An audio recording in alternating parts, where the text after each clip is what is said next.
가치 있는 소비를 위해 생활 속 경제 이슈를 짚어보는 가치 경제 시간입니다. 4,712명. 지난해 대구로 온 전입자 수에서 대구를 빠져나간 전출자 수를 뺀 순유출 인구 숫자인데요. 특히 대구는 1995년 이후 30년째 순유출을 기록하고 있습니다.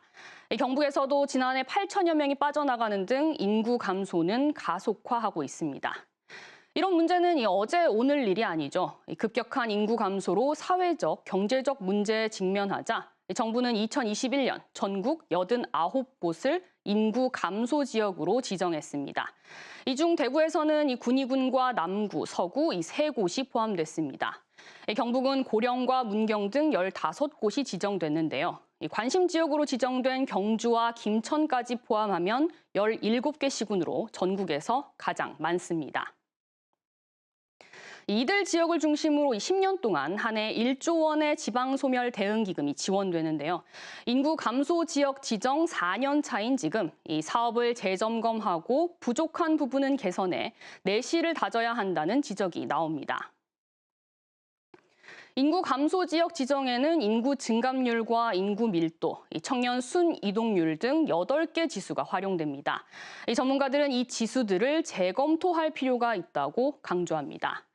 먼저 현재 재정 여건 판단 지표로 유일하게 쓰이는 재정 자립도 외에 재정 자주도도 활용해야 한다는 의견이 나옵니다.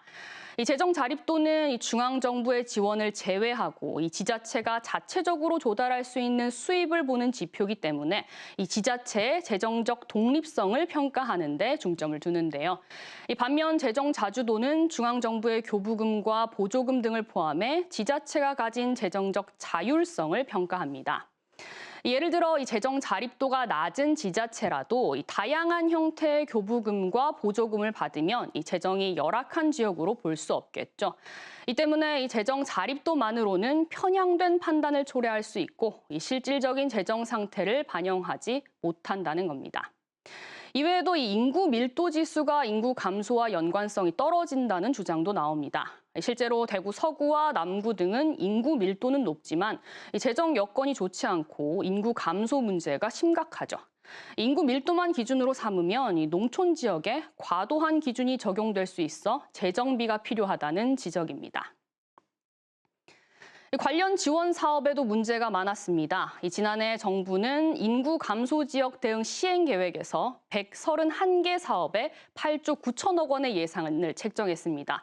그런데 이 중 68%인 6조 1천억 원은 인구 감소 지역을 고려하지 않았거나 무관한 사업으로 드러났습니다. 구체적으로 보면 해수부의 신항만 개발 사업은 부산항 신항과 포항 영일만항, 보령 신항 등 전국 12개 항을 개발하는 사업인데요.